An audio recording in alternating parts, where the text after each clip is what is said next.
पूर्व मंत्री मोहसिन रजा ने मुख्यमंत्री योगी आदित्यनाथ से मुलाकात की है और वक्फ बोर्ड में बड़े पैमाने पर घोटालों और अनियमितताओं के बारे में जानकारी दी। बैठक में मोहसिन रजा ने बताया है कि फिलहाल केवल 1,37,000 रजिस्टर्ड वक्फ रह गए हैं, जबकि पहले ये संख्या 2 लाख से अधिक थी। उन्होंने कहा कि पुराने दौर में वक्फ बोर्ड का समुचित ऑडिट नहीं कराया गया और लाखों संपत्तियों का लेखा जोखा अस्पष्ट रहा। आरोपों के मुताबिक सूबे के कई जिलों में संपत्तियों के अवैध कब्जे, व्यावसायिक उपयोग की शिकायतें मिली हैं और वक्फ बोर्ड की संपत्तियों का फायदा जरूरतमंद और लाभार्थियों तक नहीं पहुंच पा रहा। मुलाकात के दौरान मोहसिन रजा ने मुख्यमंत्री से आग्रह किया है कि आपकी भ्रष्टाचार विरोधी और जीरो टॉलरेंस नीति के अनुरूप इस मामले में उच्च स्तरीय, निष्पक्ष और जल्द कार्रवाई की जाए। मामले की संवेदनशीलता और जनहित को देखते हुए तत्काल एसआईटी जांच और ऑडिट शुरू कराकर जनहित में फैसला लिया जाए।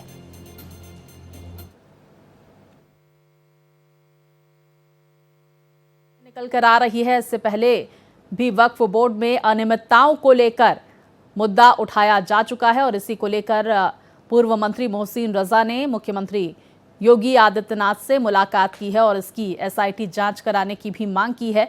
वक्फ बोर्ड में हुए घोटालों की जानकारी भी मोहसिन रजा की तरफ से मुख्यमंत्री योगी आदित्यनाथ को दी गई है। देखिए, निष्पक्ष जांच हो सके, इस पर जीरो टॉलरेंस की नीति हो, इस तमाम बातों का जिक्र हुआ है। किस तरह से वक्फ बोर्ड में घोटाले का मामला उजागर हो रहा है, सुन लेते हैं मोहसिन रजा ने क्या कहा। वक्फ बोर्ड बचे हैं उत्तर प्रदेश में। वक्फ बोर्डों ने जो अपनी रिपोर्ट सौंपी है वक्फ काउंसिल ऑफ इंडिया को, तो जाहिर सी बात है कि 70,000 से ज्यादा वक्फ की संपत्तियां कहां गई, उसको बंदरबाट किसने किया, ये जांच होना चाहिए। दूसरा, 1,27,000 संपत्तियां जो कांग्रेस, सपा और बसपा के दौरान अभी तक चली आ रही हैं और इनके वहां पर बोर्ड में अध्यक्ष रहे, इन्होंने ही मुतवल्ली अपॉइंट किए, सदियों से लोग जो जहां मुतवल्ली बना है, बैठा है, उसकी आमदनी के पैसे की बंदरबाट की गई है, हजारों करोड़ रुपए की। कभी ऑडिट नहीं कराया गया। अगर एक बार उत्तर प्रदेश सरकार ने चाहा भी कि ऑडिट हो जाए हम लोगों की सरकार ने, तो इन लोगों ने कोऑपरेट नहीं किया। ये ऑडिटर्स ने आके बाकायदा अपने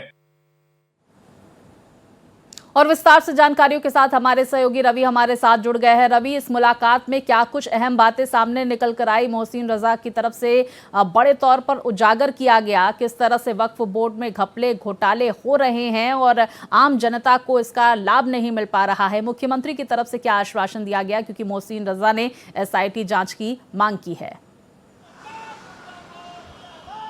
देखिए, उत्तर प्रदेश में पूर्व मंत्री रहे मोहसिन रजा और मुख्यमंत्री योगी आदित्यनाथ उन्होंने मुलाकात की है। मुलाकात के साथ उन्होंने बेहद ही गंभीर सवाल उठाए हैं वक्फ संपत्तियों को लेकर। उत्तर प्रदेश में करीब 2 लाख के करीब वक्फ संपत्तियों का जिक्र किया गया है और जिसके साथ उन्होंने कहा कि करीब 70,000 के करीब वक्फ संपत्तियां ऐसी है जिनका कोई अता पता नहीं है। उनसे जो करोड़ों हजारों करोड़ की जो कमाई की गई है उसका कुछ अता पता नहीं है। और साफ तौर पर उन्होंने पूर्व की जो सरकारें उत्तर प्रदेश में रही, चाहे बसपा की सरकार रही हो, सपा की सरकार रही हो, कांग्रेस की सरकार रही हो, इसको लेकर गंभीर आरोप लगाए और इसके जरिए उन्होंने ये भी साफ तौर पर कहा कि उन्होंने मनमाने ढंग से वक्फ संपत्तियों का इस्तेमाल किया है, अपने तरीके से मुतवल्लियों की तैनाती की गई और उसके हिसाब से तमाम सारी जो वक्फ संपत्तियों की बंदरबाट की गई और उसमें मनमाने तरीके से काम किया गया और जो हजारों करोड़ की कमाई की गई उसका कोई हिसाब नहीं है, ऑडिट नहीं कराया गया है। और सबसे बड़ी बात यह है कि जिस तरीके से जो संपत्तियों का जो लेखा जोखा है, करीब 1.25 लाख के करीब जो संपत्तियां हैं उसका तो लेखा जोखा है, लेकिन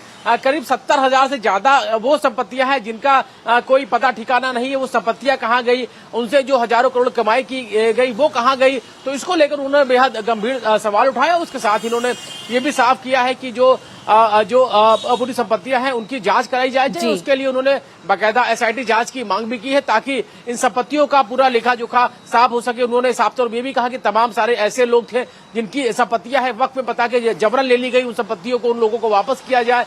और ये साफ तौर पे ये भी कहा गया है कि जो संपत्तियां हैं वो उससे होने वाली आमदनी का भी कुछ पता नहीं, यानी कि करीब 1,30,000 के आसपास संपत्तियां हैं उसकी तो जानकारी है, लेकिन जो 70,000 के करीब जी। जो संपत्तियां हैं वो संपत्तियों की जानकारी होना, उनसे की गई कमाई का पता होना, ये कहीं ना कहीं जरूरी हो। इसके लिए बाकायदा उन्होंने SIT जांच की मांग की है, ताकि जो पूरी पारदर्शिता के साथ जांच हो और जो भी इसमें दोषी उस पर कार्रवाई की जाए। और कहीं ना कहीं जिस तरीके से उन्होंने जो सवाल उठाए वो सवाल बेहद ही गंभीर, और कहीं ना कहीं इसके साथ ही उन्होंने बिल्कुल देखिए बड़े पैमाने पर अनियमितताओं को उजागर किया गया है। पूर्व मंत्री मोहसिन रजा की तरफ से मुख्यमंत्री के सामने ये बातें रखी गई है। अब क्या आदेश आगे आने वाले वक्त में मुख्यमंत्री का आता है, देखना महत्वपूर्ण होगा। बहुत शुक्रिया आपका रवि, जानकारियां दर्शकों तक पहुंचाने के लिए।